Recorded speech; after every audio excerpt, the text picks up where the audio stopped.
48 hours left for NEET और मुझे stress बिल्कुल नहीं हो रहा है। Hello guys, welcome to my थोड़ी सी प्रोडक्टिविटी एंड थोड़ी सी कंफ्यूज लाइफ में। तो बस 48 आवर्स बचे हैं नीट में। 48 आवर्स, सिर्फ 48 आवर्स। लिटरली कुछ दिन पहले मुझे ऐसा लग रहा है कि मैं कुछ दिन पहले तक सोच रही थी कि भाई 1 महीना बचा है, 2 महीना बचा है। अब बोल रही कि भाई सिर्फ 48 आवर्स, सिर्फ 48 आवर्स। आई कैंट बिलीव भाई इतना कम टाइम बचा है। और तुम्हें पता है सबसे अजीब बात ये है कि मुझे स्ट्रेस नहीं हो रहा है।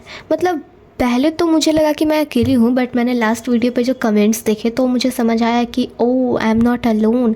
मेरे जैसे भी कुछ व्यक्ति इस दुनिया में ऐसे एग्जिस्ट करते हैं जिनका नीट आ रहा है, बट वो उतने ज़्यादा स्ट्रेस नहीं ले रहा है और इतने ज़्यादा सीरियस नहीं है। पता है ऐसा क्यों होता है? क्योंकि मुझे समझ नहीं आ रहा, मैं क्या बताऊँ तुम लोग को। खैर, मुझे अब ये समझ नहीं आ रहा है कि मुझे जो ये इतना बड़ा नीट का एग्ज़ाम है उसके लिए स्ट्रेस नहीं हो रहा, वो एक प्रॉब्लम है या फिर नॉर्मल है।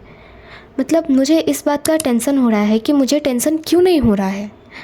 मतलब सीरियसली यार, पता है मुझे 10th में भी यही चीज़ हो रहा था कि लाइक मुझे टेंशन ही नहीं हो रहा था बोर्ड्स का, और उस बात का टेंशन हो रहा था कि मुझे टेंशन क्यों नहीं हो रहा है। सेम 12th में भी हुआ और सेम नीट में भी हो रहा है। मुझे ऐसा लग रहा है मैं किसी चीज़ को कुछ समझ ही नहीं रही हूँ, सब चीज़ को लाइटली लिए जा रही हूँ भाई। पता नहीं ये क्या हो रहा है। खैर, मैंने पैनिक करने की कोशिश की, बट मैं इतनी चिल रह रही हूँ ना, मुझे भी समझ नहीं आ रहा मैं इतनी चिल क्यों हूँ। इतना भी चिल नहीं होना होता है यार ज़िंदगी में कि एग्ज़ाम्स को लेके इतनी चिल रहूँ मैं। और मे भी ऐसा इसलिए भी हो रहा हो क्योंकि मैंने ऑलरेडी ड्रॉप लेने का डिसाइड कर लिया हो। ऐसा हो सकता है क्योंकि पता है एक बार तुम्हारे दिमाग में आ जाए ना कि मुझे ड्रॉप ही लेना है, तो फिर ये चीज़ चलता रहता है ना कि लेना तो खैर ड्रॉप ही है ना, तो क्यों ही इतनी मेहनत करूँ, क्यों ही इतनी पढ़ाई करूँ जब लेना ड्रॉप ही है। तो ऐसा हो सकता है कि मैंने ये डिसाइड कर लिया हो, इसीलिए मैं एकदम चिल रह रही हूँ, मुझे टेंशन नहीं हो रहा होगा। ऐसा हो सकता है। भाई एग्ज़ाम तो मैं लग रहा है जैसे फॉर्मेलिटी के लिए देने जा रही हूँ, मॉक टेस्ट देने जा रही हूँ। भाई मैं तो यही समझ के जा रही कि ये मेरा मॉक टेस्ट है। PW का मैंने रियल टेस्ट सीरीज़ ले लिया और उसका एग्ज़ाम हो रहा है, उसके लिए जा रही हूँ, ऐसा फ़ील हो रहा मुझे। खैर, पढ़ा तो कुछ नहीं है पर फिर भी देना तो पड़ेगा, इसलिए क्योंकि पैसे दिए हैं ना फॉर्म में इसीलिए देना पड़ेगा, बस फॉर्मेलिटी फॉर्मेलिटी।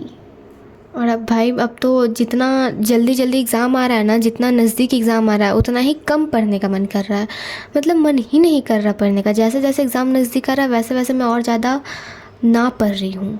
मतलब लोग होता है कि जैसे जैसे एग्ज़ाम आते हैं वो थोड़ा अपने स्टडी आवर्स इंक्रीज़ करते हैं, इंक्रीज़ करते हैं। मैं डिक्रीज़ कर रही हूँ, डिक्रीज़ कर रही हूँ, डिक्रीज़ कर रही हूँ। I am the unique one, मतलब मैं अजीब प्राणी हूँ। बट हाँ, ऐसा नहीं है कि गिल्ट नहीं हो रहा। गिल्ट हो रहा है कि लाइक मैं पूरे साल अच्छे से पढ़ सकती थी। 2 साल थे पढ़ने के लिए। मैं मतलब 11th और 12th तो मैं पढ़ सकती थी, मैं कोशिश कर सकती थी, बट मैंने नहीं की। बस इस बात का गिल्ट है कि मुझे कर लेना चाहिए था। खैर, लास्ट मोमेंट पे रिग्रेट करके मैं क्या ही उखाड़ लूँगी। 48 आवर्स में पढ़ के तो कुछ करने लग, बट मेरे मन में अभी यही आ रहा है क्योंकि मैं एक ऐसी स्टूडेंट थी कि एग्ज़ाम से एक दिन पहले पढ़ के जाती थी, तो लग रहा है नीट में भी एक दिन पहले ही पढ़ के जाऊँगी मैं और एकदम AIR 1 लेके आऊँगी। ऐसे माइंडसेट वाले लोगों को क्या कहते हैं ज़रा मुझे बताना, कहीं मुझे कोई बीमारी तो नहीं हो गई भाई साहब।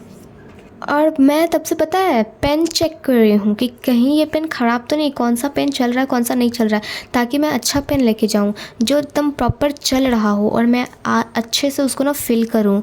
ऐसा नहीं हो कि मैं उसको फिल कर रही हूँ और बस पेन ही टाइम फिस कर जाए, वहाँ पे जाके मेरा पोपट हो जाएगा भाई, पता चला पेन ही नहीं चल रहा। इसलिए मैं पेन चेक कर रही हूँ। आई नो कि रिविज़न करना चाहिए, मतलब ठीक है यार, क्या कर रही हूँ मैं, पता नहीं, समझ ही नहीं आ रहा। और बस यूट्यूब स्क्रॉल किए जा रही हूँ तब से, ये वीडियो वो वीडियो, जो अच्छा दिख जाए वो वीडियो, बस यूट्यूब स्क्रॉलिंग किए जा रही हूँ मैं। अभी तक तो ओवर थिंकिंग मेरे को हो नहीं रही, मे बी रात को होए क्योंकि 2 दिन बचा है ना, तो मे बी रात को ओवर थिंकिंग हो मुझे, या नहीं भी हो क्योंकि मैं ऐसी तो हूँ नहीं कि जो ओवर थिंकिंग करती हूँ। मतलब मेरे से ओवर थिंकिंग नहीं होती भाई।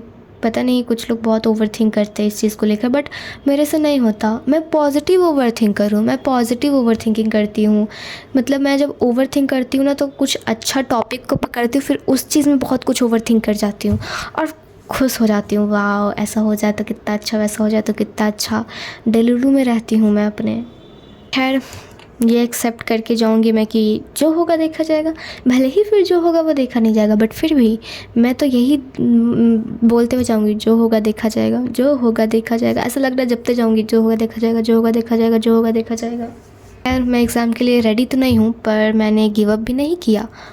तुम्हें भी गिव अप नहीं करना, मैंने भी नहीं किया, क्योंकि अगले साल तो पूरी मेहनत की जाएगी ना, तो गिव अप करके कोई फ़ायदा नहीं है। तो मैं रेडी तो नहीं हूँ एग्ज़ाम के लिए, पर मैंने गिव अप भी नहीं किया।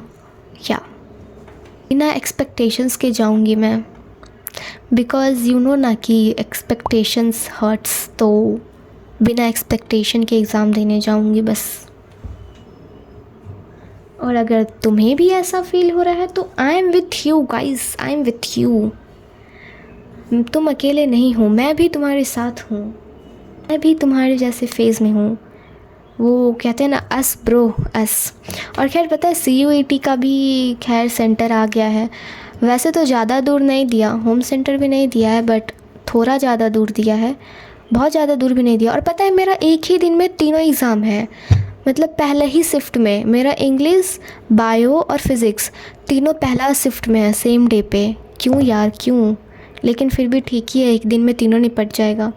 और फिर 25, हाँ 18 को ये 3 सब्जेक्ट है, और 25 को क्या बचा यार, फिज़िक्स, सॉरी केमिस्ट्री बचा, वो सेकेंड शिफ्ट में है।